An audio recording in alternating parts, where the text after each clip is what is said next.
ഒരു ഇമെയിൽ വിലാസം ഉണ്ടാക്കിയാൽ മൂൺ ലാൻഡിംഗ് നടത്തിയ വൈബ് കിട്ടുന്ന കാലമായിരുന്നു 80-കൾ. ഇന്ന് 110 കോടി വെബ്സൈറ്റുകളുള്ള ഇന്റർനെറ്റിൽ 1991 ആകെയുള്ളത് 56 വെബ്സൈറ്റുകൾ മാത്രം. ഒരൊറ്റ ദിവസം കൊണ്ട് മുഴുവൻ ഇന്റർനെറ്റും മനഃപ്പാടമാക്കാം. കറുത്ത സ്ക്രീനിൽ പച്ച നിറത്തിലുള്ള അക്ഷരങ്ങൾ മാത്രമുള്ള ഇന്റർനെറ്റ്.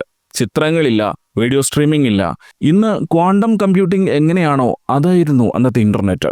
ശാസ്ത്രജ്ഞരും സർവകലാശാലകളും മിലിറ്ററിയും മാത്രം ഉപയോഗിച്ചിരുന്ന വിചിത്രമായ ഒരു സംഗതി. 1991 ബ്രിട്ടീഷ് ശാസ്ത്രജ്ഞനായ ടിം ബെർണേഴ്സ്-ലീ എല്ലാം മാറ്റിമറിച്ചു. താൻ സൃഷ്ടിച്ച ഭൂലോകം, വേൾഡ് വൈഡ് വെബ് അദ്ദേഹം പൊതുജനങ്ങൾക്ക് തുറന്നുകൊടുത്തു.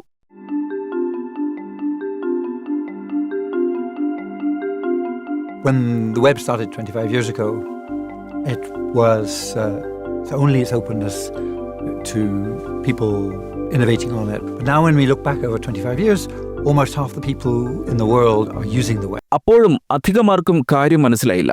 1991 മധ്യത്തോടെ ന്യൂയോർക്കിൽ ബ്രൂക്ലിനിലെ 500 വീടുകളിൽ പരീക്ഷണാടിസ്ഥാനത്തിൽ ടെലിഫോൺ കേബിളുകളിലൂടെ ഡയലപ്പ് ഇന്റർനെറ്റ് കണക്ഷൻ നൽകി. ഡീസൽ ജനറേറ്റർ പോലെ അരോചകമായ ശബ്ദമുണ്ടാക്കുന്ന ഡയലപ്പ് മോഡം കൊണ്ട് ചെറുപ്പക്കാർ ഇന്റർനെറ്റ് ലോഗിൻ ചെയ്യുന്നത് മുതിർന്നവർ നോക്കി നിന്നു. ലോഗിൻ ചെയ്താലും അതിൽ അധികമൊന്നും ചെയ്യാനുണ്ടായിരുന്നില്ല. കുറച്ച് PDF ഫയലുകളും കറുത്ത സ്ക്രീനിലെ പച്ച അക്ഷരങ്ങളും മാത്രം. അമേരിക്കൻ സർവകലാശാലകളുടെ ഗവേഷണ വിവരങ്ങളായിരുന്നു ഇന്റർനെറ്റിൽ അധികവും. ഇന്റർനെറ്റ് കണക്ട് ചെയ്യുമ്പോൾ phone line പ്രവർത്തനരഹിതമാകും.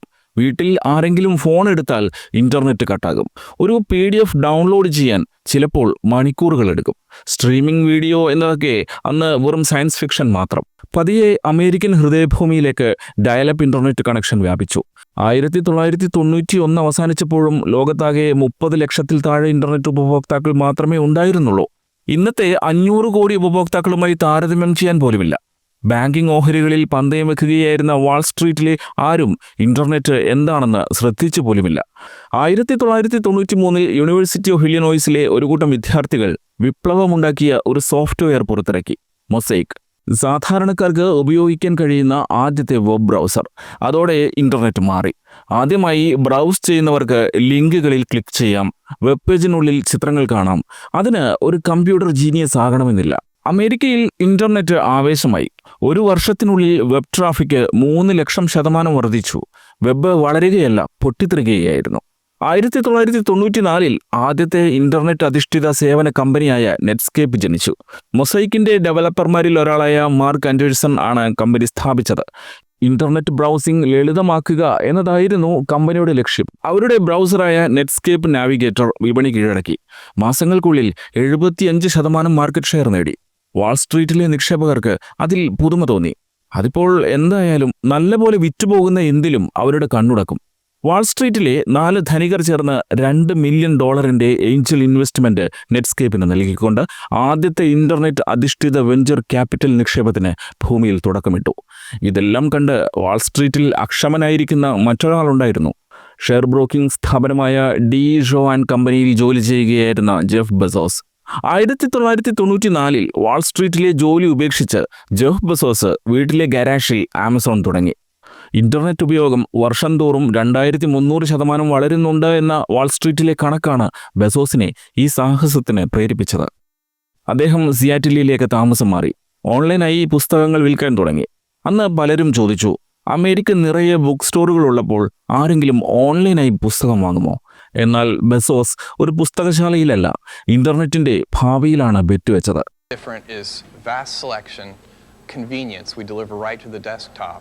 And also the fact that we're the broadest discounters in the world. We discount over 300,000 titles, basically the best-selling titles. And those are, that's twice as many titles as the largest physical bookstore even offers. 1994 തന്നെ, അതേ വർഷം, Jerry Yang, David Philo എന്നീ വിദ്യാർത്ഥികൾ വെബ്സൈറ്റുകളുടെ ഒരു directory നിർമ്മിച്ചു. അതിൻ്റെ ആവശ്യമുണ്ടെന്ന് അവർക്ക് തോന്നി. കാരണം 1994 ജനുവരിയിൽ ഇന്റർനെറ്റിൽ ആകെ ഉണ്ടായിരുന്നത് 623 വെബ്സൈറ്റുകളാണ്. ആ വർഷം ജൂണിൽ വെബ്സൈറ്റുകളുടെ എണ്ണം 2738ആയി. 1994 ഡിസംബർ ആയപ്പോഴേക്കും ലോകത്ത് 11318 വെബ്സൈറ്റുകൾ ഉണ്ടായിരുന്നു. ഒരു ഡയറക്ടറി ഇല്ലാതെ ഇവ കണ്ടെത്തുക ദുഷ്കരം. തങ്ങൾ നിർമ്മിച്ച ഡയറക്ടറിയെ അഥവാ പിൽക്കാലത്തെ സെർച്ച് എഞ്ചിനെ അവർ യാഹൂ എന്ന് വിളിച്ചു. വെബ് സങ്കീർണമാകുമ്പോൾ അത് ക്രമീകരിക്കാൻ ഒരാൾ വേണം. ഒരു ഹോബി പ്രൊജക്റ്റായി തുടങ്ങിയ യാഹൂ മാസങ്ങൾക്കുള്ളിൽ ദശലക്ഷക്കണക്കിന് ആളുകൾ ഉപയോഗിക്കുന്ന ഒന്നായി മാറി. ഈ കമ്പനികളൊന്നും അന്ന് പണമുണ്ടാക്കിയിരുന്നില്ല. ലാഭം 0. എന്നാലും നിക്ഷേപകർ അതൊന്നും ഗൗരവമായി എടുത്തില്ല. അവർ വിശ്വസിച്ചത് വളർച്ചയിൽ മാത്രമാണ്. ഓരോ ദിവസവും ലക്ഷക്കണക്കിന് ഇന്റർനെറ്റ് കണക്ഷനുകളാണ് നൽകപ്പെടുന്നത്. വിൽക്കുന്നത് വിഷമാണെങ്കിലും ഉപഭോക്താക്കൾ കൂടുന്നുണ്ടെങ്കിൽ കമ്പനിയുടെ മൂല്യം കൂടും എന്നതാണ് വാൾസ്ട്രീറ്റിന്റെ തിയറി. സൗജന്യമായി ഭക്ഷണം നൽകുന്ന റെസ്റ്റോറന്റ് തുടങ്ങിയിട്ട് ഏതെങ്കിലും കാലത്ത് ഞങ്ങൾ ഭക്ഷണത്തിന് പണം വാങ്ങും, അന്ന് സംരംഭം ലാഭകരമാകും എന്ന് നിക്ഷേപകരോട് പറയുന്നത് പോലെയൊരു രീതി. കയ്യിൽ കാശുണ്ടായിരുന്ന വാൾസ്ട്രീറ്റ് നിക്ഷേപകരെല്ലാം ഇന്റർനെറ്റിന് പിറകെ കൂടി. പേരിന്റെ വാലിൽ .com എന്ന് ചേർത്ത ഏത് കമ്പനിയിലും ആർത്തി പിടിച്ച് മില്യൺ കണക്കിന് ഡോളർ നിക്ഷേപിച്ചു. 1994 അവസാനിക്കുമ്പോൾ $18 മില്യൺ വെഞ്ചർ ക്യാപിറ്റലിസ്റ്റുകൾ വിവിധ ടെക് കമ്പനികളിലായി നിക്ഷേപിച്ചിരുന്നത്. നിക്ഷേപത്തിന്റെ ഭൂരിഭാഗവും ലഭിച്ച ചില കമ്പനികൾ ഇവയാണ്: വെബ് ബ്രൗസർ വികസിപ്പിക്കുന്ന മൊസൈക്ക്, നെറ്റ്സ്കേപ്പ്, ഇന്റർനെറ്റിൽ പുസ്തകങ്ങൾ വിൽക്കുന്ന Amazon.com, bookstacks-unlimited.com, സെർച്ച് എഞ്ചിൻ വികസിപ്പിക്കുന്ന യാഹൂ, ഓൺലൈനിൽ പിസ്സ ഡെലിവറി ചെയ്യുന്ന പിസ്സ ഹട്ട്, ഇന്റർനെറ്റിലെ ആദ്യ വാർത്താമാധ്യമം Time.com, ഡേറ്റിംഗ് സൈറ്റായ Match.com, ആദ്യത്തെ ഓൺലൈൻ ടെക് മാഗസിനായ Wired.com, സെർച്ച് എഞ്ചിനുകളായ Excite, WebCrawler, Lycos, Infoseek, ആദ്യകാല ഓൺലൈൻ മ്യൂസിക് സ്റ്റോറായ മ്യൂസിക് ബുലേവാർഡ്, ഓൺലൈനിൽ വൈൻ വിൽക്കുന്ന Wine.com, വളർത്തുമൃഗങ്ങൾക്കുള്ള ആക്സസറികളും ഭക്ഷണവും വിൽക്കുന്ന Pets.com, ആദ്യത്തെ ഇ-കൊമേഴ്സ് സ്റ്റോറുകളായ Spry.com, eShop.com, web security service പ്രൊവൈഡറായ സ്പൈഡർ ടെക്നോളജീസ്, ഇന്റർനെറ്റ് യെല്ലോ പേജായ BigBook.com, ആദ്യത്തെ B2B സൈറ്റായ TradeWave.com എന്നിവ. ഇവർക്ക് വലിയ കോള് കിട്ടി. മില്യണുകൾ കമ്പനികളിലേക്ക് ഒഴുകി. ₹1 റവന്യൂവോ ലാഭമോ ഉണ്ടാക്കുന്നതിന് മുൻപ് 1995 ഓഗസ്റ്റ് 9 അനിവാര്യമായത് സംഭവിച്ചു. കാര്യമായ ഇന്റർനെറ്റ് പ്രൊഡക്റ്റുകളൊന്നും ഉണ്ടാക്കിയില്ലെങ്കിലും ബാങ്ക് അക്കൗണ്ടിൽ കാശ് വന്ന് വീർത്ത നെറ്റ്സ്കേപ്പ് കമ്മ്യൂണിക്കേഷൻസ് IPO നടത്തി. നെറ്റ്സ്കേപ്പ് തുടങ്ങിയിട്ട് വെറും 16 മാസം മാത്രമേ ആയിരുന്നുള്ളൂ. ദീർഘകാലാടിസ്ഥാനത്തിൽ എന്തെങ്കിലും നേടാൻ തങ്ങൾക്ക് കഴിയുമെന്ന് അവർ തെളിയിച്ചിട്ടില്ല. ₹1 ലാഭമുണ്ടാക്കിയിട്ടില്ല. ഒരൊറ്റ യോഗ്യത മാത്രം. അവരുടെ പേരിൻ്റെ വാലറ്റത്ത് .com എന്നുണ്ട്. അവർക്ക് വലിയ ഫാൻസി ഓഫീസും അവിടെ കുറേ ടെക് ബുദ്ധിജീവികളുമുണ്ട്. അവരുടെ ബ്രൗസറായ നെറ്റ്സ്കേപ്പ് നാവിഗേറ്റർ ക്ലിക്കുകളിലൂടെ വെബ്സൈറ്റുകൾക്കിടയിലുള്ള സഞ്ചാരം എളുപ്പമാക്കിയെങ്കിലും കാര്യമായ പണമുണ്ടാക്കിയിരുന്നില്ല. വാൾസ്ട്രീറ്റിന് ഇന്റർനെറ്റിനെ കുറിച്ചൊരു ചുക്കും അറിയില്ല. പക്ഷേ അവർക്കൊരു കാര്യം മനസ്സിലായി: വൈകാതെ എല്ലാവർക്കും ഈ ബ്രൗസർ ആവശ്യമായി വരും. നെറ്റ്സ്കേപ്പ് അവരുടെ IPO പ്രൈസ് ഒരു ഷെയറിന് $28 നിശ്ചയിച്ചിരുന്നു. നിക്ഷേപകർക്ക് കൗതുകം ലേശം കൂടുതലാണ്. ട്രേഡിംഗ് തുടങ്ങിയപ്പോൾ സ്റ്റോക്ക് എക്സ്പ്ലോഡ് ചെയ്തു. അന്നത്തെ ദിവസം ക്ലോസ് ചെയ്തത് ഓഹരി ഒന്നിന് $58.25. ഒരൊറ്റ ദിവസം കൊണ്ട് 107% ഗെയിൻ. ഒറ്റ രാത്രി കൊണ്ട് നെറ്റ്സ്കേപ്പിന്റെ മൂല്യം $3 ബില്യൺ. വാൾസ്ട്രീറ്റ് സ്തംഭിച്ചുപോയി. പിന്നെ ഊറിച്ചിരിച്ചു. അവർ അപകടകരമായ ഒരു കാര്യം തിരിച്ചറിഞ്ഞിരുന്നു: ഇന്റർനെറ്റ് സ്റ്റോക്കുകൾ ഒരൊറ്റ ദിവസം കൊണ്ട് ഇരട്ടിയാക്കാൻ കഴിയും. അങ്ങനെയാണ് നെറ്റ്സ്കേപ്പിന്റെ IPO കാര്യങ്ങൾ മാറ്റിമറിച്ചത്. നെറ്റ്സ്കേപ്പിന് മുൻപ് ഇന്റർനെറ്റ് കമ്പനികൾ വെറും പരീക്ഷണങ്ങൾ മാത്രമായിരുന്നു. നെറ്റ്സ്കേപ്പിന് ശേഷം അവ സ്വർണ്ണ ഖനികളായി മാറി. ഇൻവെസ്റ്റ്മെന്റ് ബാങ്കുകൾ അവസരങ്ങൾക്കായി കാത്തിരുന്നു. വെഞ്ചർ ക്യാപിറ്റൽ സ്ഥാപനങ്ങൾ തയ്യാറെടുത്തു. സാധാരണക്കാരായ മധ്യവർഗ നിക്ഷേപകരും ആവേശത്തിന്റെ ഈ പുതിയ തരംഗം ശ്രദ്ധിക്കാൻ തുടങ്ങി. പത്രങ്ങളിലെ തലക്കെട്ടുകൾ the internet revolution, this changes everything എന്നിങ്ങനെയെല്ലാമായിരുന്നു. ടെലിവിഷൻ അവതാരകർ പതിവ് പോലെ ഈ വിഷയത്തിൽ അവർക്ക് ഒരു ചുക്കും അറിയില്ലെങ്കിലും സൈബർ സ്പേസിനെ കുറിച്ച് വാചാലമായി. ഇന്റർനെറ്റാണ് പുതിയ വൈൽഡ് വെസ്റ്റ് എന്ന് അവരങ്ങ് പ്രഖ്യാപിച്ചു. അങ്ങനെ പെട്ടെന്ന് ഇന്റർനെറ്റ് ഒരു സാങ്കേതിക വിദ്യ അല്ലാതായി മാറി. അത് പണത്തെക്കുറിച്ചുള്ള സ്വപ്നങ്ങളായി മാറി. സാധാരണ കമ്പനികൾ പതുക്കെയാണ് വളരുന്നത്. മാനുഫാക്ചറിങ്ങിന് വർഷങ്ങളെടുക്കും. ഫാക്ടറികൾക്ക് വലിയ ചെലവ് വരും. ഇന്റർനെറ്റ് കമ്പനികൾക്ക് ഫാക്ടറികൾ വേണ്ട. അവർക്ക് വേണ്ടത് സെർവറുകളും ഭാവനയുമാണ്. നിക്ഷേപകർ അത് വിശ്വാസത്തിലെടുത്തു. ഇന്റർനെറ്റ് കമ്പനികൾക്ക് ഇപ്പോൾ ലാഭത്തിൻ്റെ ആവശ്യമില്ല. അവർക്ക് യൂസേഴ്സിന് മാത്രം മതി. പണത്തേക്കാൾ പ്രാധാന്യമുള്ളത് വളർച്ചയ്ക്കാണ്. ഇപ്പോൾ വളർച്ച മാത്രം ശ്രദ്ധിച്ചാൽ മതി. 1996 ആയപ്പോഴേക്കും വിചിത്രമായ കാര്യങ്ങൾ സംഭവിച്ചു തുടങ്ങി. കമ്പനികൾ സൃഷ്ടിക്കപ്പെടുന്നത് തന്നെ പബ്ലിക് ആകാൻ വേണ്ടിയായിരുന്നു. ഇന്റർനെറ്റ് കമ്പനി സ്ഥാപകർ 50 വർഷം നിലനിൽക്കുന്ന ബിസിനസ്സുകൾ നിർമ്മിക്കുകയല്ലായിരുന്നു. IPO ദിവസം വരെ പിടിച്ചു നിൽക്കുന്ന കമ്പനികൾക്ക് വേണ്ടിയാണ് അവർ ശ്രമിച്ചത്. വെഞ്ചർ ക്യാപിറ്റൽ ഫണ്ടിംഗ് കുതിച്ചുയർന്നു. 1995 ഇന്റർനെറ്റ് സ്റ്റാർട്ടപ്പുകളിലെ VC ഇൻവെസ്റ്റ്മെന്റ് $1 ബില്യൺ താഴെയാണ്. 1996 ആയപ്പോഴേക്കും അത് $4 ബില്യൺ. 1997 ആയപ്പോഴേക്കും സിലിക്കൺ വാലിയിലെ ഓൾ റോഡുകളെല്ലാം ടാർ ചെയ്തു. സ്ഥലത്തിന് പൊന്നും വിലയായി. ഹൂഡി ധരിച്ച യുവസ്ഥാപകർ മില്യണയർമാരായി മാറിക്കൊണ്ടിരുന്നു. വൈറ്റ് ബോർഡുകളിൽ സ്വപ്നങ്ങൾ നിറഞ്ഞു. പവർ പോയിന്റ് പ്രസന്റേഷനുകളിൽ റോക്കറ്റ് കുതിക്കുന്നത് പോലെയുള്ള പ്രൊജക്ഷനുകൾ മിന്നിമറഞ്ഞു. പണത്തിന്റെ ഒഴുക്ക് തുടർന്നപ്പോൾ ഇന്റർനെറ്റ് കമ്പനികൾക്ക് കണ്ണും മൂക്കുമില്ലാതായി. പുതിയ കമ്പനികളുടെയും വാലിന് പിന്നിൽ .com എന്ന് ചേർക്കാൻ ആരും മറന്നില്ല. എന്താണ് വിൽക്കുന്നത് എന്നത് പ്രശ്നമല്ല. പെറ്റ് ഫുഡാണോ .com വേണം. പലചരക്ക് സാധനങ്ങളാണോ .com നിർബന്ധം. കണ്ണടകളാണോ .com ഇല്ലാതെ ഷെയർ വില ഉയരില്ല. പതിറ്റാണ്ടുകളുടെ പാരമ്പര്യമുള്ള കമ്പനികൾ പോലും പേര് മാറ്റാൻ തുടങ്ങി. ഒരു സാധാരണ ബ്രിക്ക് ആൻഡ് മോർട്ടർ ബിസിനസ് അതിൻ്റെ പേരിനൊപ്പം .com എന്ന് ചേർത്താൽ അതിൻ്റെ സ്റ്റോക്ക് വില ഉടൻ തന്നെ വർദ്ധിക്കും. പുതിയ ഉൽപ്പന്നമില്ല, പുതിയ വരുമാനമില്ല, വെറുതെ ഒരു വെബ്സൈറ്റ് മാത്രം. സൺറൈസ് ബ്രെഡ് എന്നൊരു ബേക്കറി ഉണ്ടെന്ന് കരുതുക. അതൊന്ന് മാറ്റി സൺറൈസ് ബ്രെഡ് .com എന്നാക്കുക. തീർന്നു. വാൾ സ്ട്രീറ്റിൻ്റെ കയ്യടി ഉറപ്പ്. ഇന്റർനെറ്റ് പ്രച്ഛന്ന വേഷധാരികളുടെ പറുദീസയായി മാറി. 1996 ഓപ്ഷൻ വെബ് എന്നൊരു ഇന്റർനെറ്റ് കമ്പനി ലോഞ്ച് ചെയ്യപ്പെട്ടു. ഒരു മാസം കഴിഞ്ഞ് കമ്പനി eBay എന്ന് പേര് മാറ്റി. ലളിതമായ ആശയമായിരുന്നു കമ്പനിയുടേത്. ആളുകൾക്ക് പരസ്പരം സാധനങ്ങൾ ഓൺലൈനായി വിൽക്കാൻ അവസരം നൽകുക. സ്ഥാപകനായ പിയറി ഓംഡിയാർ ഒരൊറ്റ വീക്കെൻഡിലാണ് ഇതിന്റെ കോഡ് എഴുതിയത്. അത് ഇത്ര വലിയ സംഭവമാകുമെന്ന് അദ്ദേഹം കരുതി കാണില്ല. ആളുകൾക്കത് ഇഷ്ടപ്പെട്ടു. ചെക്കൗട്ടിന്റെ പ്രളയമായി. മറ്റു പല ഇന്റർനെറ്റ് സ്റ്റാർട്ടപ്പുകളെയും പോലെ ആയിരുന്നില്ല eBay. അവർക്ക് തുടക്കത്തിലെ റവന്യൂ ഉണ്ടായിരുന്നു. അവർ ലിസ്റ്റിംഗ് ഫീസ് ഈടാക്കി കമ്മീഷനുകൾ നേടി. 1997 ആയപ്പോഴേക്കും eBay അതിവേഗം വളർന്നു. ഇത് നിക്ഷേപകർക്ക് കൂടുതൽ ആത്മവിശ്വാസം നൽകി. ആമസോണും eBayയും എല്ലാം നോക്കി അവർ പറഞ്ഞു, കണ്ടോ, ഇന്റർനെറ്റ് ശരിക്കും വർക്ക് ചെയ്യുന്നുണ്ട്.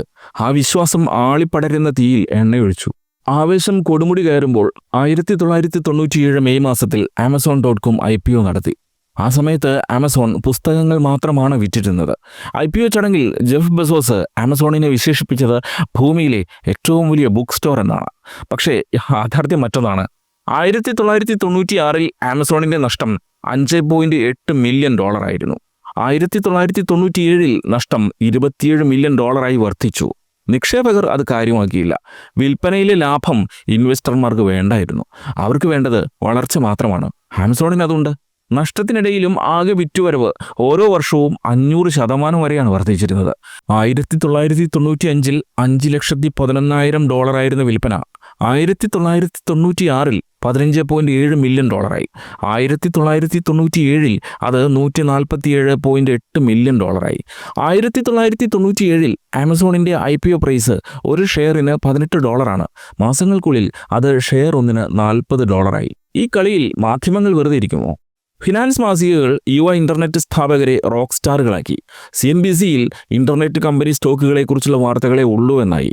ഇവയിലെ സന്ദേശം വ്യക്തമായിരുന്നു. നിങ്ങൾ ഇന്റർനെറ്റ് സ്റ്റോക്കുകളിൽ നിക്ഷേപിക്കുന്നില്ല എങ്കിൽ ഭാവി നഷ്ടപ്പെടുത്തുകയാണ്. കോളേജ് വിദ്യാർത്ഥികൾ ക്ലാസുകൾക്കിടയിൽ ഡേ ട്രേഡിംഗ് നടത്തി. ടാക്സി ഡ്രൈവർമാർ സ്റ്റോക്ക് ടിപ്സുകൾ നൽകാൻ തുടങ്ങി. ഓഫീസ് ജീവനക്കാർ ഓരോ മണിക്കൂറിലും സ്റ്റോക്ക് വില നോക്കിക്കൊണ്ടിരുന്നു. ഇതൊരു നിക്ഷേപം മാത്രമല്ലാതായി, വിനോദമായി മാറി. ഇന്റർനെറ്റ് കമ്പനികൾ സ്റ്റോക്ക് മാർക്കറ്റുകളെ പിടിച്ചു കുലുക്കിക്കൊണ്ടിരുന്നപ്പോൾ സ്റ്റോക്ക് മാർക്കറ്റ് വിദഗ്ധർ നിക്ഷേപത്തിന് പുതിയ മാനദണ്ഡം കണ്ടെത്തി. Price to click ratio. അതായത് ഒരു .com കമ്പനിയുടെ സ്റ്റോക്ക് വിലയും അതിൽ ലഭിക്കുന്ന ക്ലിക്കുകളും തമ്മിലുള്ള അനുപാതം. Valuation per website visit. ഓരോ വെബ്സൈറ്റ് വിസിറ്റിനും ആ കമ്പനിക്ക് ലഭിക്കുന്ന ലാഭമൂല്യം. Customer acquisition speed. പുതിയ ഉപഭോക്താക്കളെ സൃഷ്ടിക്കുന്നതിലെ വേഗത. എങ്ങനെയുണ്ട്? സ്റ്റോക്ക് മാർക്കറ്റ് അന്നോളം കണ്ടിട്ടില്ല ഇത്തരം വിഡ്ഢിത്തം നിറഞ്ഞ വാല്യൂഷനുകൾ. പഴയ നിക്ഷേപകർ ആശയക്കുഴപ്പത്തിലായി. പുതിയ തരംഗം തീവ്രമായി തുടർന്നു. ഒരു കമ്പനി വേഗത്തിൽ വളരുകയാണെങ്കിൽ ലാഭം പിന്നീട് എപ്പോഴെങ്കിലും തനിയെ വന്നുകൊള്ളും എന്ന് ആളുകൾ കരുതി. ഇക്കാലത്തിനിടയ്ക്ക് തിരക്ക് കൂടിയ മറ്റൊരു കൂട്ടരുണ്ട്, നാസ്ഡാക്ക്. ഇന്റർനെറ്റിന്റെ DNA-യിൽ കെട്ടിപ്പടുത്ത ലോകത്തിലെ ആദ്യത്തെ സ്റ്റോക്ക് മാർക്കറ്റ്. ടെക് സ്റ്റോക്കുകൾ നിറഞ്ഞ നാസ്ഡാക്ക് ഇൻഡെക്സ് പതുക്കെ ഉയരാൻ തുടങ്ങി. സ്റ്റോക്ക് വിൽപ്പനയും കഴിഞ്ഞ് അവർ ടെക് മ്യൂച്വൽ ഫണ്ടുകളിലേക്കും പണം സ്വീകരിച്ചു. അമേരിക്കക്കാരുടെ പെൻഷൻ ഫണ്ടുകൾ വരെ .com കമ്പനികളിലേക്ക് എത്തി. ആ വിശ്വാസം പടർന്നു പിടിച്ചു. ഭാവി ഡിജിറ്റലാണ്. ഒരു തരത്തിൽ പറഞ്ഞാൽ അവർ പറഞ്ഞത് ശരിയായിരുന്നു. ഭാവി ഡിജിറ്റൽ തന്നെയാണ്. പക്ഷേ വർത്തമാനകാലമോ? വർത്തമാനകാലം വളരെ ദുർബലമായിരുന്നു. ഇനി .com കമ്പനികളിൽ സംഭവിക്കുന്നത് എന്തായിരുന്നുവെന്ന് നോക്കാം. മിക്ക സ്റ്റാർട്ടപ്പ് സ്ഥാപകരും 20 വയസ്സിൽ താഴെയുള്ള ചെറുപ്പക്കാരായിരുന്നു. അവർ പെട്ടെന്ന് കോടീശ്വരന്മാരായി. ചിലർ ലാഭമുണ്ടാക്കുന്നതിന് മുൻപേ സ്പോർട്സ് കാറുകൾ വാങ്ങി. ചിലർ വരുമാനം ലഭിക്കുന്നതിന് മുൻപേ വലിയ ഓഫീസുകൾ വാടകയ്ക്കെടുത്തു. ഫാൻസി ഹയറിംഗ് നടത്തി. സൗജന്യ പാൻട്രി, പിങ് പോങ് ടേബിളുകൾ, ലാവ ലാമ്പുകൾ, ജാടയ്ക്ക് ഒരു കുറവും വരുത്തിയില്ല. പണം അനന്തമായി ഇങ്ങനെ ഒഴുകിക്കൊണ്ടിരിക്കുമെന്ന് അവർക്ക് തോന്നി. ടൈം, ഫോബ്സ്, ബിസിനസ് വീക്ക് തുടങ്ങിയ മാഗസിനുകൾ യങ് ഏജിലെ ടെക് ഫൗണ്ടർമാരെ തങ്ങളുടെ കവർ പേജുകളിൽ കൊണ്ടുവന്നു. Jeff Bezos, Jerry Yang, Marc Andreessen എന്നിവരെല്ലാം വിപ്ലവകാരികളായി. അവരെ തോമസ് ആൽവ എഡിസണോടും ഹെൻറി ഫോർഡിനോടും റൈറ്റ് സഹോദരന്മാരോടും വരെ ഉപമിച്ചു. നോക്കൂ, ഭാവി ഇൻ്റർനെറ്റിൻ്റെതാണ്. ഈ കുട്ടികളാണ് ആ ഭാവി ഭരിക്കുന്നത് എന്ന് മാധ്യമങ്ങൾ പുകഴ്ത്തി. എല്ലാവരും കൂടി സഹായിച്ചപ്പോൾ 1999 ഒരു എണ്ണക്കിണർ കുഴിക്കുന്നതിനേക്കാൾ എളുപ്പത്തിൽ ഒരു വെബ്സൈറ്റ് തുടങ്ങി ഒരാൾക്ക് ബില്യണയർ ആകാമായിരുന്നു. കമ്പനികളുടെ അകത്തു നടക്കുന്നതോ ഒന്നും നടന്നിരുന്നില്ല എന്നതാണ് യാഥാർത്ഥ്യം. മിക്കതിൻ്റെയും ഉള്ള് പൊള്ളയായിരുന്നു. ആവശ്യത്തിനും അതിൽ കൂടുതലും പണം കുമിഞ്ഞുകൂടാൻ തുടങ്ങിയപ്പോൾ ഇവരിൽ പാതി മുക്കാലും മടിയന്മാരായി. അവർ ബോട്ടുകൾ സൃഷ്ടിച്ച് തങ്ങളുടെ വെബ്സൈറ്റുകളിൽ കൃത്രിമമായി തിരക്കുണ്ടാക്കി. അതൊന്നും യഥാർത്ഥ മനുഷ്യർ ചെയ്ത ക്ലിക്കുകളോ ഉണ്ടാക്കിയ അക്കൗണ്ടുകളോ ആയിരുന്നില്ല. ചില കാട്ടിക്കൂട്ടലുകൾ നോക്കാം. .com ബൂമിൻ്റെ കാലത്ത് നല്ലപോലെ പണമുണ്ടാക്കിയ കമ്പനിയാണ് Pets.com. വളർത്തുമൃഗങ്ങൾക്കുള്ള ഭക്ഷണവും ആക്സസറികളും ഓൺലൈനിൽ വിൽക്കുന്ന ഒരു സ്ഥാപനത്തിന് ഇന്ന് ചിന്തിക്കാൻ പോലുമാകാത്ത വിധത്തിൽ ഒരു ഓഹരിക്ക് $14 എന്ന നിരക്കിലാണ് അവർ സ്റ്റോക്ക് മാർക്കറ്റിൽ വിലസിയിരുന്നത്. കമ്പനിക്കുള്ളിലോ പെറ്റ് ഫുഡ് എന്നാൽ വളരെ ഹെവിയും വില കുറഞ്ഞതും എല്ലാ കടകളിലും ലഭ്യവുമാണ്. ഇന്ന് ഷിപ്പിംഗ് ചീപ്പാണെങ്കിലും ഇ കൊമേഴ്സ് നിലവിലില്ലാത്ത അക്കാലത്ത് 20 കിലോ ഭാരമുള്ള ഒരു ഡോഗ് ഫുഡ് ബാഗ് രാജ്യത്തിൻ്റെ ഒരു ഭാഗത്തു നിന്നും മറ്റൊരു ഭാഗത്തേക്ക് കയറ്റി അയക്കുന്നതിനുള്ള ഷിപ്പിംഗ് ചെലവ് ഭീമമാണ്. അവർക്ക് ലഭിക്കുന്ന ലാഭത്തേക്കാൾ ഇരട്ടി വരും ഷിപ്പിംഗ് കോസ്റ്റ്. എന്നാൽ അതവർ തടഞ്ഞോ? ഇല്ല. ബിസിനസ് മോഡൽ ശരിയാക്കുന്നതിന് പകരം അവർ മറ്റൊരു നീക്കം നടത്തി. പരസ്യങ്ങൾക്കായി ദശലക്ഷക്കണക്കിന് ഡോളർ കത്തിച്ചു കളഞ്ഞു. അവർ ഒരു രസകരമായ സോക്ക് പപ്പറ്റ് മാസ്കോട്ട് നിർമ്മിച്ചു. 2000 ഒരു സൂപ്പർ ബൗൾ ആഡ് സ്ലോട്ട് വാങ്ങി. 30 സെക്കൻഡിന് $20 മില്യൺ ചിലവുള്ള ആഡ് സ്ലോട്ട്. ഒന്ന് ആലോചിച്ചു നോക്കൂ. ഓരോ വിൽപ്പനയിലും അവർക്ക് പണം നഷ്ടപ്പെടുകയാണ്. എന്നിട്ടും കൂടുതൽ വിൽപ്പന ലഭിക്കാൻ അവർ വീണ്ടും പണം ചിലവാക്കി. 100 രൂപയുടെ സാധനം 80 രൂപയ്ക്ക് വിൽക്കുന്നതിന് കോടികൾ മുടക്കി പരസ്യം ചെയ്യും പോലെ. 2000 ഫെബ്രുവരിയിലാണ് Pets.com പബ്ലിക്കായത്. 2000 ആണ്ട് നവംബറിൽ വെറും 9 മാസത്തിന് ശേഷം അത് പൂട്ടിപ്പോയി. അവർ $300 മില്യൺ ആർക്കും ഉപകരിക്കാതെ കത്തിച്ചു കളഞ്ഞു. ഇനി ലോകത്തിലെ ആദ്യത്തെ സമ്പൂർണ്ണ ഓൺലൈൻ ഗ്രോസറി ഡെലിവറി വെബ്സൈറ്റായ വെബ്വാൻ്റെ കാര്യം നോക്കാം. വെബ്വാന് വലിയൊരു സ്വപ്നമുണ്ടായിരുന്നു. വെബ്സൈറ്റിൽ ഓർഡർ ചെയ്ത് 30 മിനിറ്റിനുള്ളിൽ വീട്ടുപടിയിൽ ഗ്രോസറി ഡെലിവറി ചെയ്യുക. ഇന്ന് ഇത് സാധാരണമാണ്. 10 മിനിറ്റിനുള്ളിൽ കിട്ടും. 1999 ഇൻ്റർനെറ്റിൻ്റെ വേഗത കുറവാണ്. സ്മാർട്ട് ഫോണുകളോ ആപ്പുകളോ ഇല്ല. വിപണിയിൽ ഇങ്ങനെയൊരു സംഭവത്തെക്കുറിച്ച് ആർക്കും അറിവ് പോലുമില്ല. ഡിമാൻഡ് കുറവാണ്. വെബ്വാൻ എന്താണ് ചെയ്തത്? തങ്ങളുടെ മികച്ച ബിസിനസ് മോഡൽ പതുക്കെ പരീക്ഷിക്കുന്നതിന് പകരം അവർ വലിയ നീക്കങ്ങൾ നടത്തി. ഏകദേശം $1 ബില്യൺ അവർ മാർക്കറ്റിൽ നിന്ന് സമാഹരിച്ചത്. അക്കാലത്ത് വലിയ കോള് കിട്ടിയ കമ്പനികളിലൊന്നും വെബ്വാനാണ്. അതിൽ $800 മില്യൺ ചെലവഴിച്ച് വെബ്വാൻ വലിയ ഓട്ടോമേറ്റഡ് വെയർഹൗസുകളും വലിയ ഡെലിവറി ഫ്ലീറ്റുകളും നൂതനമായ ലോജിസ്റ്റിക് സിസ്റ്റംസും ഉണ്ടാക്കി. ആളുകൾക്ക് ഈ സേവനം ഇപ്പോൾ ആവശ്യമാണോ, വിപണി തയ്യാറാണോ എന്നെല്ലാം ഉറപ്പാക്കുന്നതിന് മുൻപേ വെബ്വാൻ പണം മുഴുവൻ ചിലവാക്കി കഴിഞ്ഞിരുന്നു. 1000 വീടുകൾ മാത്രമുള്ള ഒരു ഗ്രാമത്തിൽ 100 നിലയുള്ള മാൾ പണിയുന്നത് പോലെയായിരുന്നു അത്. അവർ 10 നഗരങ്ങളിലേക്ക് വേഗത്തിൽ ബിസിനസ് വ്യാപിപ്പിച്ചു. ഓരോ വെയർഹൗസിനും ഏകദേശം $30 മില്യൺ ചിലവായി. ഉപഭോക്താക്കൾ കുറവായിരുന്നു. വരുമാനം തുച്ഛവും ചിലവുകൾ ഭീമവുമായി. 2001 വെബ്വാൻ തകർന്നു. വിപണിയിലെ നിക്ഷേപകരുടെ $1 ബില്യൺ അപ്രത്യക്ഷമായി. പ്രശ്നം ആശയമായിരുന്നില്ല, വേഗതയും കൂടുതൽ വലുതാവാനുള്ള ആർത്തിയുമായിരുന്നു. അതിഥികൾ വരുമെന്ന് ഉറപ്പാക്കുന്നതിന് മുൻപ് അവർ കൊട്ടാരം പണിതു. ഇനി മറ്റൊരു കേസ് സ്റ്റഡി നോക്കാം. Boo.com. UK നിന്നുള്ള ഫാഷൻ വെബ്സൈറ്റ് ആയിരുന്നു Boo.com. വസ്ത്രങ്ങൾ ഓൺലൈനായി ലോകമെമ്പാടും വിൽക്കുക എന്നതായിരുന്നു ലക്ഷ്യം. നല്ല ആശയം, പക്ഷേ മോശം എക്സിക്യൂഷൻ. അക്കാലത്ത് അവരുടെ വെബ്സൈറ്റ് അങ്ങേയറ്റം ആഡംബരപൂർണ്ണമായിരുന്നു. 3D rotating models, zoom features, heavy graphics, flash animations. കേൾക്കുമ്പോൾ രസകരമായി തോന്നുന്നുണ്ടോ? ഉണ്ട്. പക്ഷേ 1999 നിലവിലുള്ളത് ഡയലപ്പ് ഇൻ്റർനെറ്റാണ്. 120 KB മാത്രമുള്ള ഒരു പൂച്ചയുടെ ഇമേജ് ഡൗൺലോഡ് ചെയ്യാൻ 12 മിനിറ്റ് എടുത്തിരുന്ന കാലം. അവിടെ ബൂവിൻ്റെ പേജുകൾ ലോഡാകാൻ മിനിറ്റുകൾ എടുത്തു. പല കമ്പ്യൂട്ടറുകളും ആ വെബ്സൈറ്റ് തുറക്കാൻ ശ്രമിക്കുമ്പോൾ തന്നെ ക്രാഷായി. ലളിതമാക്കുന്നതിന് പകരം boo.com അത് കൂടുതൽ സങ്കീർണമാക്കിക്കൊണ്ടിരുന്നു. ഒരേ സമയം പല രാജ്യങ്ങളിൽ മാർക്കറ്റിങ്ങിനായി അവർ വൻ തുക ചെലവാക്കി. വെറും 18 മാസത്തിനുള്ളിൽ $135 മില്യൺ അവർ ചിലവാക്കി തീർത്തു. ഒടുവിൽ പണം തീർന്നു. ഫാഷൻ മോശമായതുകൊണ്ടല്ല അവർ പരാജയപ്പെട്ടത്, മറിച്ച് ലളിതമായ ഒരു കാര്യം അവർ മറന്നുപോയി. വെബ്സൈറ്റ് ലോഡായില്ലെങ്കിൽ ആരും ഒന്നും വാങ്ങില്ല.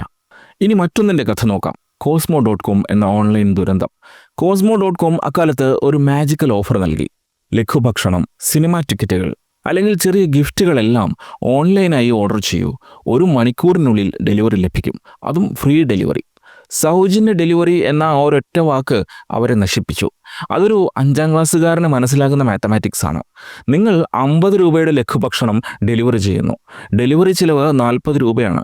ഡെലിവറി ഫീ ആയി ഒന്നും വാങ്ങുന്നില്ലെങ്കിൽ കമ്പനിക്ക് ലാഭമുണ്ടോ? ഇല്ല. ഓരോ തവണയും അവർക്ക് പണം നഷ്ടപ്പെടുകയാണ്. ഇതൊക്കെ പിന്നീട് ശരിയാക്കാം എന്നാണ് കോസ്മോ കരുതിയത്. അവർ ഐസ്ക്രീം, DVD, ഡ്രിങ്ക്സ് എന്നിവയെല്ലാം ഡെലിവർ ചെയ്തു. ലോ മാർജിൻ സാധനങ്ങൾ. ഓരോ ഓർഡറും അവരുടെ നഷ്ടം വർദ്ധിപ്പിച്ചു. അവർ വിപണിയിൽ നിന്ന് $250 മില്യൺ സമാഹരിച്ചിരുന്നു. 2001 ആയപ്പോഴേക്കും ആ പണം തീർന്നു. ഇനി മറ്റൊന്ന്. 1999 eToys.com വാൾസ്ട്രീറ്റിലെ സൂപ്പർ സ്റ്റാർ ആയിരുന്നു. ഒരു ഘട്ടത്തിൽ അതിൻ്റെ മാർക്കറ്റ് വാല്യൂ പ്രശസ്തമായ ടോയ്സ് ആർ അസിനെ പിന്തള്ളി. ആലോചിച്ചു നോക്കൂ, ലോകത്തെല്ലായിടത്തും സ്റ്റോറുകളുള്ള ഒരു വലിയ കമ്പനിയും വെറും 2 വയസ്സുള്ള വെബ്സൈറ്റും തമ്മിലുള്ള താരതമ്യം. ഓൺലൈൻ ബിസിനസ് റീറ്റെയിൽ വിപണിയെ ഉടൻ കീഴടക്കുമെന്ന് നിക്ഷേപകർ വിശ്വസിച്ചു. എന്നാൽ eToys ചില തെറ്റുകൾ വരുത്തി. അവർ പരസ്യങ്ങൾക്കായി അമിതമായി പണം ചിലവാക്കി. വളരെ വേഗത്തിൽ ബിസിനസ് വ്യാപിപ്പിച്ചു. കൃത്യമായ ഡിമാൻഡ് ഫോർകാസ്റ്റിംഗ് ഇല്ലാതെ വലിയ ഇൻവെന്ററി ഉണ്ടാക്കി. 2000 ആണ്ടിലെ ക്രിസ്മസ് സീസണിൽ ഏറ്റവും വലിയ ഷോപ്പിംഗ് ഡ്രൈവിനിടയ്ക്ക് അവരുടെ സിസ്റ്റം പരാജയപ്പെട്ടു. വെബ്സൈറ്റ് ക്രാഷായി, ഓർഡറുകൾ വൈകി, ഉപഭോക്താക്കൾ കേസ് കൊടുത്തു, റീഫണ്ടുകൾ വർദ്ധിച്ചു. കമ്പനിക്ക് വിശ്വാസവും പണവും ഒരേ സമയം നഷ്ടപ്പെട്ടു. 2001 eToys പാപ്പരായി. മറ്റൊരു കഥയാണ് TheGlobe.comൻ്റേത്. ഇന്റർനെറ്റിലെ ആദ്യത്തെ സോഷ്യൽ മീഡിയ വെബ്സൈറ്റാണ് TheGlobe.com. 1998 അവർ IPO നടത്തി. ഓഹരി വില ഒന്നിന് $9. ആദ്യത്തെ ട്രേഡിംഗ് ഡേ അവസാനിച്ചപ്പോൾ ഓഹരി ഒന്നിന് വില $97. ഒരു ദിവസം കൊണ്ട് 10 ഇരട്ടിയിലധികം വർധനവ്. ചരിത്രത്തിലെ ഏറ്റവും ഭ്രാന്ത് പിടിച്ച IPOകളിൽ ഒന്നായിരുന്നു അത്. വാസ്തവം എന്തായിരുന്നു? അവർക്ക് ശക്തമായ ഒരു റവന്യൂ മോഡൽ ഇല്ല. പരസ്യങ്ങളെയാണ് പ്രധാനമായും ആശ്രയിച്ചിരുന്നത്. അമേരിക്കയിൽ പതിയെ വ്യാപിച്ചുകൊണ്ടിരുന്ന വ്യാപാര മാന്ദ്യത്തിൽ പരസ്യങ്ങളിൽ നിന്നുള്ള പണം ഇല്ലാതായി. ഓഹരി വില $97 നിന്ന് $1 താഴെയായി. ചരിത്രത്തിലെ തന്നെ ഏറ്റവും വലിയ ബിസിനസ് തകർച്ചകളിലൊന്നാണ് TheGlobe.com. വേറൊരു കഥ കേൾക്കാം. പാർക്കിംഗ് ടിക്കറ്റുകൾ ഓൺലൈനായി അടയ്ക്കാൻ സഹായിക്കുന്ന സോഫ്റ്റ്വെയർ നിർമ്മിക്കാനാണ് GoWorks.com ശ്രമിച്ചത്. നല്ല ആശയമായിരുന്നു. പക്ഷേ കമ്പനിയിൽ പരിഹരിക്കപ്പെടാത്ത ആഭ്യന്തര തർക്കങ്ങളും സ്ഥാപകർ തമ്മിലുള്ള വഴക്കും വ്യക്തതയില്ലാത്ത ഉൽപ്പന്നവും അവരെ ഇല്ലാതാക്കി. പ്രശസ്തി അവരെ സഹായിച്ചില്ല. നിക്ഷേപകർക്ക് ക്ഷമ നഷ്ടപ്പെട്ടു. കമ്പനി പരാജയപ്പെട്ടു. ക്രിപ്റ്റോയ്ക്ക് മുമ്പുള്ള ഇന്റർനെറ്റ് മണിയായിരുന്നു Flooz.com. ഉപഭോക്താക്കൾക്ക് ഫ്ലൂസ് ക്രെഡിറ്റ്സ് വാങ്ങി ഓൺലൈനായി ചിലവഴിക്കാം. പ്രശസ്ത നടി വൂപ്പി ഗോൾഡ്ബർഗിനെയാണ് കമ്പനി ബ്രാൻഡ് അംബാസഡറായി നിയോഗിച്ചത്. വലിയ മാർക്കറ്റിംഗ്, വലിയ വാഗ്ദാനങ്ങൾ, എല്ലാം ചീറ്റിപ്പോയി. വളരെ കുറച്ച് വ്യാപാരികൾ മാത്രമേ ഫ്ലൂസ് സ്വീകരിച്ചുള്ളൂ. തട്ടിപ്പ് വ്യാപകമായി. ഹാക്കർമാർ സിസ്റ്റം ദുരുപയോഗം ചെയ്തു. വിശ്വാസമില്ലാതെ ഡിജിറ്റൽ പണം ഉപയോഗശൂന്യമാണ്. 2001 ഫ്ലൂസ് തകർന്നു. അത് കാലത്തിന് മുൻപേ വന്ന ഒന്നായിരുന്നു. ഒപ്പം സുരക്ഷയിൽ ദുർബലവും. മുൻ US surgeon doctor C. Everett കൂപ്പിൻ്റെ പേരിൽ ആരംഭിച്ച സംരംഭമാണ് drcoop.com. ഇത് ഓൺലൈനായി മെഡിക്കൽ ഇൻഫോർമേഷനും കൺസൾട്ടേഷനും നൽകാൻ തുടങ്ങിയതാണ്. വിശ്വസനീയമായ ബ്രാൻഡ്, ശക്തമായ പേര്. പക്ഷേ അവർക്ക് ശക്തമായ റവന്യൂ പ്ലാൻ ഇല്ലായിരുന്നു. പരസ്യങ്ങളെയും പാർട്ണർഷിപ്പുകളെയും അമിതമായി ആശ്രയിച്ചു. മാർക്കറ്റിങ്ങിനായി വൻ തുക ചിലവാക്കി. ആകെ $88 മില്യൺ നഷ്ടപ്പെടുത്തി. സ്ഥിരമായ വരുമാനമില്ലാതെ അവർ പരാജയപ്പെട്ടു. Garden.com എന്നൊരു വെബ്സൈറ്റ് ഉണ്ടായിരുന്നു. ഗാർഡനിങ്ങിന് വേണ്ട സാധനങ്ങൾ ഓൺലൈനായി വിൽക്കാൻ തുടങ്ങിയത്. അവരും അക്കാലത്ത് IPO നടത്തി എന്നതാണ് രസകരം. IPO സമയത്ത് ഓഹരി വില $27 ആയിരുന്നു. വലിയ ഡിമാൻഡും. പിന്നീട് യാഥാർത്ഥ്യങ്ങൾ വെളിവായി. മണ്ണും ചെടികളും ഷിപ്പിംഗ് നടത്തുന്നത് വളരെ ചെലവേറിയതാണ്. ആവശ്യക്കാർ സീസൺ അനുസരിച്ച് മാത്രമാണ് ഓർഡർ നൽകിയിരുന്നത്. ലാഭം വളരെ കുറവും. ഒടുവിൽ ഓഹരി വില $1 താഴെയായി കമ്പനി പൂട്ടി. ചില സാമ്പിളുകൾ പറഞ്ഞതേയുള്ളൂ. അക്കാലത്ത് ഇങ്ങനെയൊക്കെയാണ് .com കമ്പനികൾ പ്രവർത്തിച്ചിരുന്നത്. എന്നിട്ടും വെറും വെബ്സൈറ്റ് ട്രാഫിക്കിൻ്റെ അടിസ്ഥാനത്തിൽ മാത്രം .com കമ്പനികളിലേക്ക് ബില്യൺ കണക്കിന് ഡോളർ ഭ്രാന്ത് പിടിച്ചതുപോലെ ഒഴുകിയെത്തി. ഒരു വെബ്സൈറ്റ് 3 മാസത്തിനിടയ്ക്ക് വെറും 10 ലക്ഷം പേർ സന്ദർശിച്ചാൽ അവർക്ക് $500 മില്യൺ ആസ്തി കണക്കാക്കുന്ന അവസ്ഥ. നഷ്ടങ്ങളെ ഇൻവെസ്റ്റ്മെന്റ് ഇൻ ഗ്രോത്ത് എന്ന് വാൾസ്ട്രീറ്റ് വിശേഷിപ്പിച്ചു. ഇനി കുറച്ച് കണക്കുകളെക്കുറിച്ച് സംസാരിക്കാം. മിക്ക .com കമ്പനികളും ട്രേഡ് ചെയ്യുന്നത് നാസ്ഡാക്ക് സ്റ്റോക്ക് ഇൻഡെക്സിലാണ്. 1995 നാസ്ഡാക്ക് 1000 പോയിന്റായിരുന്നു. 2000 മാർച്ചിൽ അത് എക്കാലത്തെയും മികച്ച നിലയായ 5048 പോയിന്റിലെത്തി. 5 വർഷത്തിനുള്ളിൽ 400% വർധനവ്. 1999 മാത്രം നാസ്ഡാക്ക് 86% ഉയർന്നു. 12 മാസത്തിനുള്ളിൽ നിങ്ങൾ നിക്ഷേപിച്ച പണം ഇരട്ടിയാകുന്നത് സങ്കല്പിച്ചു നോക്കൂ. എവിടെ നോക്കിയാലും ഫ്രീ മണിയായിരുന്നു. എല്ലാവരും ഭ്രാന്ത് പിടിച്ച് പണത്തിന് പിന്നാലെ ഓടി. പണം വെറുതെ കിട്ടുമെന്ന് തോന്നുമ്പോൾ ആളുകൾ ചോദ്യം ചോദിക്കുന്നത് നിർത്തും. ഈ സമയം ഏഷ്യയിൽ സമ്പദ് വ്യവസ്ഥകൾ തകരുകയാണ്. തായ്ലൻഡ്, ഇന്തോനേഷ്യ, ദക്ഷിണ കൊറിയ, ഇവിടെയെല്ലാം കറൻസികൾ തകർന്നു. നിക്ഷേപകർ പരിഭ്രാന്തിയിലായി. ലോകത്തിലെ ധനവിനിമയത്തിന് സുരക്ഷിതമായ ഒരിടം ആവശ്യമായിരുന്നു. ആ പണം അമേരിക്കയിലേക്ക് ഒഴുകി. കൃത്യമായി പറഞ്ഞാൽ അമേരിക്കൻ ടെക്നോളജി സ്റ്റോക്കുകളിലേക്ക്. പിന്നീട് മറ്റൊരു ആഘാതം കൂടി വന്നു. 1998 ലോങ് ടൈം ക്യാപിറ്റൽ മാനേജ്മെന്റ് എന്ന വമ്പൻ ഹെഡ്ജ് ഫണ്ട് സാമ്പത്തിക വ്യവസ്ഥയെ തന്നെ തകർക്കുന്ന ഘട്ടത്തിലെത്തി. ഫെഡറൽ റിസർവ് ഇടപെട്ടു. പലിശ നിരക്ക് വെട്ടിക്കുറച്ചു. പണത്തിന് വില കുറഞ്ഞു. വില കുറഞ്ഞ പണം പെട്രോൾ പോലെയാണ്. വാൾസ്ട്രീറ്റ് അതിന് തീ കൊടുക്കും. പെട്ടെന്ന് ശതകോടിക്കണക്കിന് ഡോളറുകൾ ടെക്നോളജി കമ്പനികളിലേക്ക് പ്രവഹിച്ചു. വെഞ്ചർ ക്യാപിറ്റലിസ്റ്റുകൾ ഓട്ടോഗ്രാഫ് ഒപ്പിട്ട് നൽകും പോലെ ചെക്കുകൾ എഴുതി കൊടുത്തു. IPOകൾ ദേശീയ ആഘോഷങ്ങളായി മാറി. സ്റ്റാർട്ടപ്പുകൾക്ക് ഫണ്ട് നൽകുന്ന നിക്ഷേപകരായ വെഞ്ചർ ക്യാപിറ്റലിസ്റ്റ് സ്ഥാപനങ്ങൾ പെട്ടെന്ന് പണം കൊണ്ട് ആറാടാൻ തുടങ്ങി. 1995 US-ലെ VC ഇൻവെസ്റ്റ്മെന്റ് $8 ബില്യൺ. 1999 അത് $100 ബില്യൺ കുതിച്ചുയർന്നു. 4 വർഷത്തിനുള്ളിൽ 10 ഇരട്ടിയിലധികം വളർച്ച. ടെക് സ്റ്റാർട്ടപ്പുകൾക്ക് യഥാർത്ഥ ഉൽപ്പന്നങ്ങൾ പോലും വേണ്ട. ആകെയുള്ള ആവശ്യങ്ങൾ ഒരു .com പേര്, ഒരു പവർ പോയിന്റ് പ്രസന്റേഷൻ, ഡിസ്റപ്ഷൻ എന്ന വാക്ക്. നിക്ഷേപകർ മില്യൺ കണക്കിന് പണം എറിഞ്ഞു കൊടുക്കും. 2000-ലെ സൂപ്പർ ബൗൾ സമയത്ത് 17 .com കമ്പനികളാണ് പരസ്യങ്ങൾ നൽകിയത്. ഇവരൊക്കെ ആരാണ്, എവിടെ നിന്ന് വരുന്നുവെന്ന് അമേരിക്കക്കാർ അത്ഭുതപ്പെട്ടു. An astounding, foolproof money-making method. Thanks to you, I made 10 grand in one day. Wow. It's easy. Simply send me $50 for my book, How to Get People to Send You $50 for a Book. It's time for E-Trade, the #1 place to invest online. നിലനിൽപ്പില്ലാത്ത സേവനങ്ങൾ ഉപയോഗിക്കാൻ ഉപഭോക്താക്കളെ പ്രേരിപ്പിക്കുന്നതിനായി അവർ നിക്ഷേപകരുടെ പണം കത്തിച്ചു കളഞ്ഞു. Wall Street അനലിസ്റ്റുകൾ കമ്പനികളെ വസ്തുനിഷ്ഠമായി വിലയിരുത്താറുണ്ട്. എന്നാൽ .com ബൂമിൻ്റെ കാലത്ത് അവർ വെറും തട്ടിപ്പുകാർ മാത്രമായി. ലാഭമില്ലാത്ത കമ്പനികൾക്ക് പോലും അവർ സ്ട്രോങ് ബൈ റേറ്റിംഗ് നൽകി. കാരണം IPOകളിൽ നിന്ന് ഇൻവെസ്റ്റ്മെൻറ്റ് ബാങ്കുകൾക്ക് വലിയ ഫീസുകൾ ലഭിച്ചിരുന്നു. കൂടുതൽ കമ്പനികൾ പബ്ലിക് ആകുന്തോറും ബാങ്കുകൾക്ക് കൂടുതൽ പണം ലഭിക്കും. അനലിസ്റ്റുകൾ സ്വകാര്യമായി ദുർബലമായ കമ്പനികളെ കളിയാക്കി. പക്ഷേ പരസ്യമായി അവ വാങ്ങാൻ നിർദ്ദേശിച്ചു. പിന്നീട് പുറത്തു വന്ന വാൾസ്ട്രീറ്റ് ഇമെയിലുകൾ വെളിപ്പെടുത്തിയത് ഒരു അനലിസ്റ്റ് ഒരു സ്റ്റോക്കിനെ എ പീസ് ഓഫ് ജങ്ക് എന്ന് വിളിച്ചിട്ടും നിക്ഷേപകരോട് അത് വാങ്ങാൻ ആവശ്യപ്പെട്ടുവെന്നാണ്.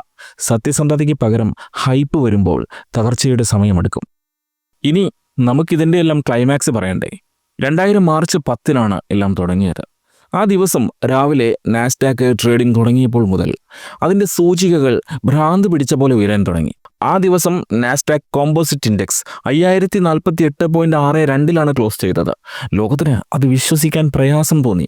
സെക്യൂരിറ്റീസ് ആൻഡ് എക്സ്ചേഞ്ച് കമ്മീഷനും തുടക്കത്തിൽ ഈ ക്ലോസിംഗ് കണ്ട് അന്തിച്ചു നിന്നെങ്കിലും അവർ ഉടൻ തീരുമാനങ്ങളെടുത്തു. മിക്ക .com സ്റ്റോക്കുകളും ഓവർ പ്രൈസ്ഡാണെന്നും അവരുടെ ബിസിനസ്സുമായി ഈ ഓഹരി വിലകൾക്കൊന്നും ഒരു ബന്ധവുമില്ലെന്നും SECക്ക് ബോധ്യമായി. SEC .com ഓഹരികൾ പുനഃപരിശോധിച്ചേക്കാം എന്ന വാർത്ത പരന്നതോടെ മാർച്ച് 10-ന് ശേഷമുള്ള ദിവസങ്ങളിൽ നിക്ഷേപകർ പരിഭ്രാന്തിയിലേക്ക് വീണു. അവർ ഓവർ വാല്യൂഡ് ഓഹരികൾ സാവധാനം വിറ്റഴിക്കാൻ തുടങ്ങി. സമ്പദ് വ്യവസ്ഥയെ നിയന്ത്രിക്കാൻ ഫെഡറൽ റിസർവ് നേരത്തെ തന്നെ പലിശ നിരക്കുകൾ വർദ്ധിപ്പിച്ചിരുന്നു. ഇത് ഓഹരി വിപണികളെ കൂടുതൽ പ്രക്ഷുബ്ധമാക്കി. ആഴ്ചകൾക്കുള്ളിൽ ടെക് ഓഹരികൾ കുത്തനെ ഇടിയാൻ തുടങ്ങി. IPOകൾ റദ്ദാക്കപ്പെട്ടു. വെഞ്ചർ ക്യാപിറ്റൽ ഫണ്ടിംഗ് കുറഞ്ഞു. പുതിയ നിക്ഷേപകരുടെ പണത്തെ മാത്രം ആശ്രയിച്ചു കഴിഞ്ഞിരുന്ന കമ്പനികൾക്ക് മുന്നിൽ വാതിലുകൾ പെട്ടെന്നടഞ്ഞു. 2000 വേനൽക്കാലത്തോടെ തകർച്ച തടയാനാവാത്തതായി. പല ഇന്റർനെറ്റ് സ്റ്റോക്കുകളും അവയുടെ ഏറ്റവും ഉയർന്ന നിരക്കിൽ നിന്ന് 60 മുതൽ 80% വരെ ഇടിഞ്ഞു. ഇരട്ടി ലാഭം നൽകിയിരുന്ന IPOകൾ ഇപ്പോൾ ഇഷ്യൂ പ്രൈസിന് താഴെയാണ് ട്രേഡ് ചെയ്യുന്നത്. സിലിക്കൺ വാലിയിൽ പരിഭ്രാന്തി പടർന്നു. ഇൻവെസ്റ്റർമാർ ഇപ്പോൾ ചോദിക്കുന്നത് ഇത് എത്ര വലുതാകുമെന്നല്ല, എത്ര പണം ബാക്കിയുണ്ട് എന്നാണ്. 1999 450-ലധികം .com കമ്പനികളാണ് അമേരിക്കയിൽ IPO നടത്തിയത്. ഇതിൽ 400 കമ്പനികളും നാമാവശേഷമായി. സിലിക്കൺ വാലിയിൽ ഓരോ ദിവസവും ശരാശരി 4 കമ്പനികൾ വീതം അടച്ചുപൂട്ടി. പാർക്കിംഗ് ഏരിയകൾ വിജനമായി, കഫറ്റീരിയകൾ നിശബ്ദമായി, സ്വപ്നങ്ങളുടെ ഫാക്ടറി തന്നെ അടച്ചുപൂട്ടുകയായിരുന്നു. 2000 ആണ്ട് അവസാനിക്കുമ്പോൾ നാസ്ഡാക്ക് 40% ഇടിഞ്ഞു. ഇത് 2001-ലും 2002-ലും തുടർന്നു. 2000 മാർച്ചിലെ ഏറ്റവും ഉയർന്ന നിലയിൽ നിന്ന് 2002 ഒക്ടോബറിലെ ഏറ്റവും താഴ്ന്ന നിലയിലേക്ക് എത്തുമ്പോൾ നാസ്ഡാക്ക് ആകെ 78% ഇടിഞ്ഞിരുന്നു. മാർക്കറ്റ് വാല്യൂവിൽ $5 ട്രില്യൺ ഒറ്റയടിക്ക് അപ്രത്യക്ഷമായത്. ഏറ്റവും മോശം അവസ്ഥ വരാനിരിക്കുന്നതേ ഉണ്ടായിരുന്നുള്ളൂ. 2001 സെപ്റ്റംബർ 11 അമേരിക്കയിൽ ഭീകരാക്രമണമുണ്ടായി. വേൾഡ് ട്രേഡ് സെന്ററിന്റെ ട്വിൻ ടവറുകൾ നിലംപൊത്തി. പെന്റഗൺ ആക്രമിക്കപ്പെട്ടു. അതോടെ അമേരിക്കയിലെ വിമാനയാത്രകൾ നിലച്ചു. സ്റ്റോക്ക് മാർക്കറ്റുകൾ ദിവസങ്ങളോളം അടച്ചിട്ടു. വിപണികൾ വീണ്ടും തുറന്നപ്പോൾ എവിടെയും പരിഭ്രാന്തിയായിരുന്നു. ഏത് ഇന്റർനെറ്റ് സ്റ്റോക്കാണ് ഞാൻ വാങ്ങേണ്ടത് എന്നായിരുന്നില്ല നിക്ഷേപകർ ചോദിച്ചത്. എൻ്റെ ജോലി സുരക്ഷിതമാണോ എന്നായിരുന്നു. ടെക് കമ്പനികൾ നേരത്തെ തന്നെ തുലഞ്ഞുപോയി. ഇപ്പോൾ പരസ്യദാതാക്കൾ അവരുടെ ബഡ്ജറ്റ് വീണ്ടും വെട്ടിക്കുറച്ചിരിക്കുന്നു. അമേരിക്കൻ ഗവൺമെന്റ് ഇക്കാലം അത്രയും കാഴ്ചക്കാരാണ്. 2002 എല്ലാം അവസാനിച്ച ശേഷം പതിവ് പോലെ അവർ ഇടപെട്ടു. അവർ സർബേൻ-സോക്സ്ലി ആക്ട് പാസാക്കി.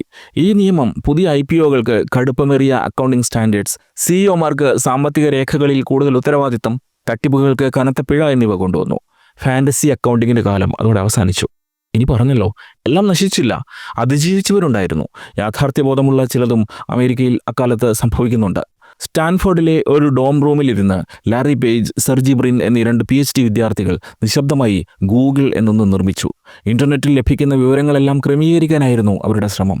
ആധുനിക ചരിത്രത്തിലെ ഏറ്റവും വലിയ ഫിനാൻഷ്യൽ പാർട്ടിയിലേക്കാണ് തങ്ങൾ ജനിച്ചു വീഴുന്നതെന്ന് അവർ അറിഞ്ഞിരുന്നില്ല. അവർ എല്ലാ ബഹളങ്ങളിൽ നിന്നും ഒഴിഞ്ഞു നിന്നു. പാർട്ടികളിൽ പങ്കെടുത്തില്ല. സഹായിക്കാനെത്തിയവരിൽ നിന്നും സൂക്ഷിച്ചു മാത്രം പണം സ്വീകരിച്ചു. തങ്ങളുടെ സിസ്റ്റം പെർഫെക്റ്റ് ആക്കാൻ വേണ്ടി മാത്രം സമയം ചിലവഴിച്ചു. ആമസോണും അതിജീവിച്ചു. അവരുടെ സ്റ്റോക്ക് $107 നിന്ന് $6 ഇടിഞ്ഞിട്ടും ജെഫ് ബെസോസ് തോറ്റുകൊടുത്തില്ല. അദ്ദേഹം ചെലവുകൾ വെട്ടിക്കുറച്ചു. കാര്യക്ഷമതയിലും ലാഭത്തിലും ശ്രദ്ധ കേന്ദ്രീകരിച്ചു. ഈബേയും അതിജീവിച്ചു. മറ്റൊന്നുണ്ട്, .com ബൂമിന്റെ കാലത്ത് അമേരിക്കയിൽ വിന്യസിക്കപ്പെട്ട ഫൈബർ ഒപ്റ്റിക് കേബിൾ ശൃംഖല, ഡാറ്റാ സെന്ററുകൾ എന്നിവയാണ് പിൽക്കാലത്തെ സോഷ്യൽ മീഡിയയുടെയും ക്ലൗഡ് കമ്പ്യൂട്ടിങ്ങിന്റെയും അടിത്തറയായത്. 2000-ൽ മിക്കവരും ഡയലപ്പ് ഇന്റർനെറ്റ് ആണ് ഉപയോഗിച്ചിരുന്നതെന്ന് പറഞ്ഞല്ലോ. 2010 ആയപ്പോഴേക്കും 70% അമേരിക്കൻ വീടുകളിലും ബ്രോഡ്ബാൻഡ് എത്തി. ഇന്റർനെറ്റ് വേഗത കൂടിയതോടെ video streaming, online shopping, social media, cloud computing എന്നിവ സാധ്യമായി. തകർച്ചയ്ക്ക് മുമ്പ് സിലിക്കൺ വാലി ഒരു കാസിനോ പോലെയായിരുന്നു. .com ബബിൾ ബസ്റ്റിന് ശേഷം അതൊരു പുനർനിർമ്മാണ കേന്ദ്രമായി. ആഡംബര പാർട്ടികൾ നിന്നു. 2004-ൽ ഫേസ്ബുക്ക് തുടങ്ങിയത് വലിയ പരസ്യങ്ങളോ ബഹളങ്ങളോ ഇല്ലാതെയാണ്. .com തെറ്റുകളിൽ നിന്ന് പഠിച്ച പാഠങ്ങൾ വെച്ച് 2005-ൽ യൂട്യൂബ്, 2006-ൽ ട്വിറ്റർ എന്നിവ വളർന്നു. അടിസ്ഥാന സൗകര്യങ്ങൾ നേരത്തെ പണിതിരുന്നതിനാൽ ഈ പുതിയ മാറ്റം എളുപ്പമായി. എല്ലാറ്റിനും ഉപരി ഇന്ന് ഏതൊരു MBA വിദ്യാർത്ഥിയും .com ബബിളിനെ കുറിച്ച് പഠിക്കുന്നു. വിപണി ചിലപ്പോൾ യുക്തിരഹിതമായി പെരുമാറുമെന്ന് ഇന്ന് മനുഷ്യർക്കറിയാം. .com തകർച്ച പഠിപ്പിക്കുന്നത് ഇവയാണ്.